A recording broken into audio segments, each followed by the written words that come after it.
Olá pessoal, tudo bem? Eu sou Júlia Silveira Gomes, eu sou psicóloga e eu tô fazendo esse vídeo hoje para falar para vocês sobre 3 assuntos. A primeira delas, eu quero me apresentar, falar sobre a minha trajetória, para vocês saberem como que eu conheci o neurofeedback e como que eu cheguei até aqui. A segunda coisa, eu quero falar sobre uma preocupação que anda surgindo sobre o desenvolvimento do campo do neurofeedback no Brasil. Claro, eu vou falar sobre o meu ponto de vista. E acho super legal se outros profissionais apresentarem a sua opinião sobre isso também. E o terceiro ponto que eu quero falar são sobre os cursos que eu estou promovendo. Né? Por que eu criei esse modelo de curso? O que eu espero ensinar para você que quer aprender sobre o neurofeedback?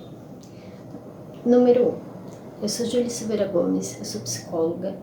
Atualmente eu sou pesquisadora de pós-doutorado na Universidade Federal de São Paulo. E eu investigo os efeitos de um protocolo de neurofeedback eletroencefalográfico, que é o tal do EEG.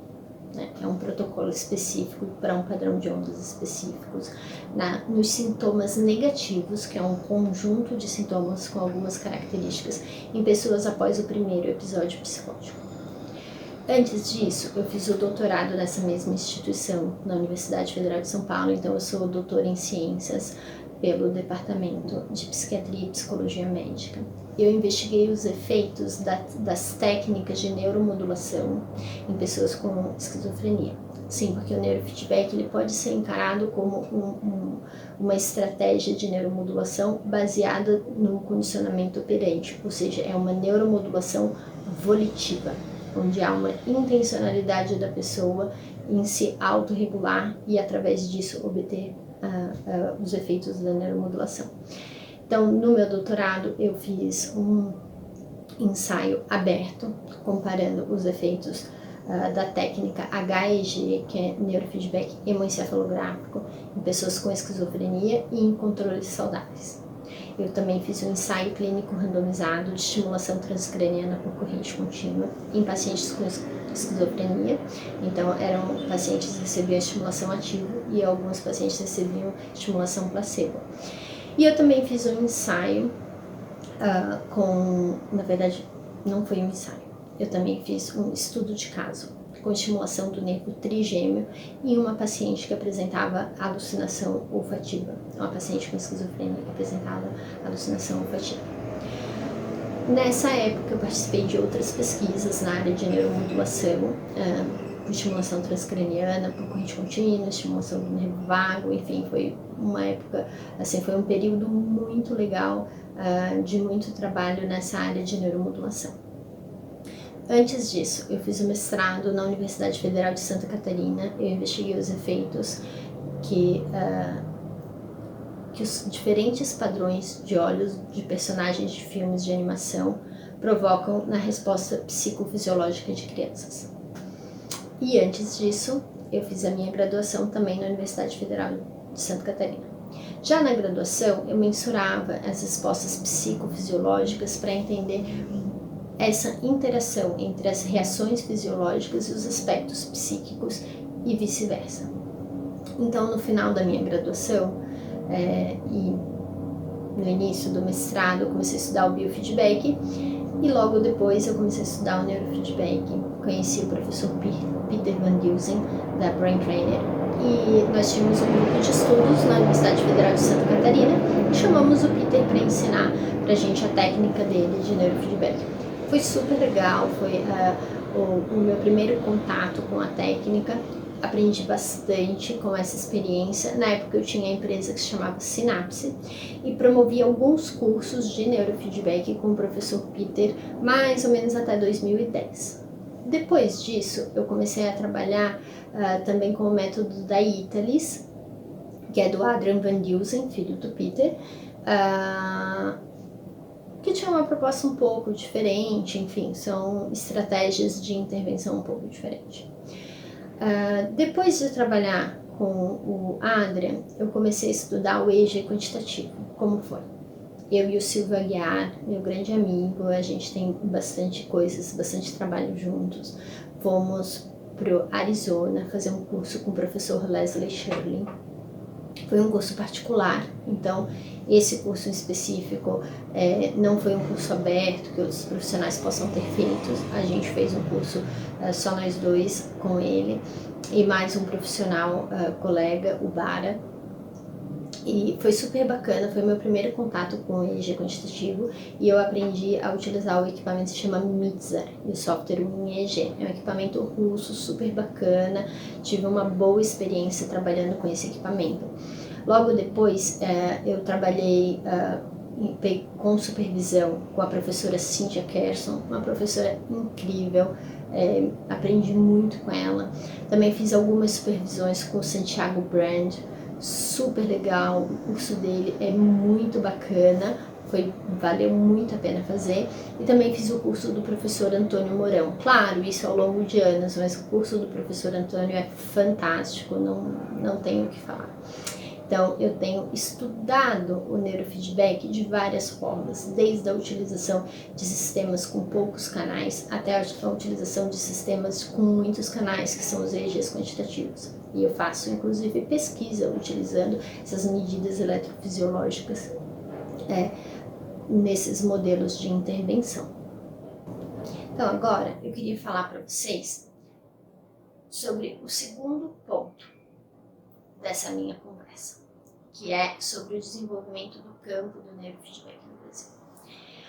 Eu acho super legal as pessoas estarem se interessando pelo neurofeedback, está tendo uma maior visibilidade, uma maior divulgação. Então é importante ter cursos de diferentes técnicas, diferentes pessoas.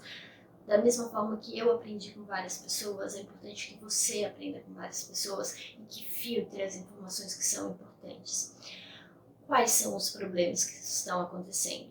Eu vejo primeiro problemas interpessoais, de pessoas brigando com outras, talvez pelo espaço, e isso não é legal. Acho que tem um espaço grande para muitas pessoas, por exemplo, curso de TCC, terapia cognitivo comportamental, tem um monte de gente que dá curso, neuropsicologia, tem um monte de gente que dá curso e supervisão, então tem espaço para muitas pessoas sim darem curso de neurofeedback. Então, se você está procurando um curso de neurofeedback, o que eu acho que você tem que pensar e investigar? Primeira coisa, a pessoa que vai ministrar o curso tem experiência para fazer isso? Porque, pegando um exemplo da neuropsicologia, se eu faço um curso de VISC ou um curso de VASI nesse final de semana, eu posso dar um curso de VASI ou de VISC no final de semana que vem? Olha, não sou eu que vou dizer que você não pode, mas eu acho até que é um pouco antiético se você se propõe a ministrar um curso sem ter o aprofundamento prático daquilo que você está fazendo, né? Então, assim, qual é a experiência do professor que vai ministrar o curso? Qual é o background dessa pessoa, né? O professor precisa estar na universidade, precisa ser pesquisador? Não necessariamente. Tem muitas pessoas que têm uma experiência clínica incrível e que pode ensinar muita coisa legal. Mas no caso, se a pessoa que vai ministrar o curso diz que é pesquisador, ela tem um currículo Lattes, ela tem informações que confirmem isso que ela diz que ela faz, que isso é uma coisa muito importante, você mentir sobre o seu currículo acadêmico ou sobre as suas titulações é crime, não pode ser feito, né? Então, assim, existem professores ótimos com experiência clínica que não têm experiência acadêmica, existem professores com experiência acadêmica que pode ter mais ou menos experiência clínica e vice-versa. Então, a primeira coisa que você tem que fazer é investigar o currículo dessa pessoa. Como que vai fazer isso? O Google tem um monte de ferramenta para fazer isso. Existem o currículo Lattes, você pode pesquisar no Google, pode acompanhar o Facebook das pessoas, mas enfim, a primeira coisa é a questão da experiência do profissional. A segunda coisa que eu acho que você tem que pensar é o que eu vou aprender nesse curso, né? Então, é um curso que vai me ensinar sobre um equipamento? Então, se vai me ensinar sobre um equipamento, eu preciso entender se esse equipamento me permite fazer uma avaliação e se ele realmente pode fazer isso que as pessoas afirmam que ele faz, né? Então, ele coleta os dados com fidedignidade, ele constrói os mapas com fidedignidade, né? Isso é uma coisa. Segunda coisa, assim, esse sistema, ele vai me permitir fazer um treinamento, né? Porque, por exemplo, nos cursos de base teórica que eu dei, já algumas pessoas comentaram comigo que fizeram um curso de neurofeedback, um tema aberto, e que a pessoa ensinou a usar equipamentos, por exemplo, de um arquinho que vai na cabeça. Ou ainda uma pessoa diz assim, olha, eu quero fazer o seu curso prático, eu tenho um equipamento de neurofeedback. Eu dizia, e qual é o modelo dele? É aquele que põe na orelha. Eu falei, olha, mas esse equipamento não é um que pega o batimento cardíaco? Então, a pessoa tem um equipamento de biofeedback, talvez um equipamento de biofeedback cardiovascular, e achava que era um equipamento de neurofeedback. Então, eu vejo que esse curso não ensinou para ela nem a diferença do biofeedback e do neurofeedback, né? Então, entender o sistema que a pessoa vai ensinar, ter essas informações, ela é muito importante, né? A terceira coisa que eu tenho visto que me chama muita atenção e muita preocupação é o conteúdo do que vai ser ensinado. Então, por exemplo, uma pessoa que fez um curso de neurofeedback precisa saber e ter uma ideia do que é artefatos. Precisa ter uma ideia de que não é porque eu estou apertando o botão e está acontecendo alguma coisa na tela que esse sinal é fidedigno, né? Por exemplo, na hora de fazer um mapeamento, você removeu os artefatos de piscada ocular? Porque já chegou para mim uma pessoa pedindo supervisão e ela dizia, nossa, o lobo frontal é muito lento, essa pessoa deve ser um TDAH, porque também tem essa história de que todo TDAH tem onda lenta no lobo frontal, o que não é verdade. Eu explico isso no meu curso, os tipos, né, de alterações eletrofisiológicas que estão associadas ao comportamento de desatenção, tá? E não ao diagnóstico de TDAH. Muito cuidado. A avaliação do neurofeedback não é diagnóstica. Um exemplo claro é a relação teta-beta.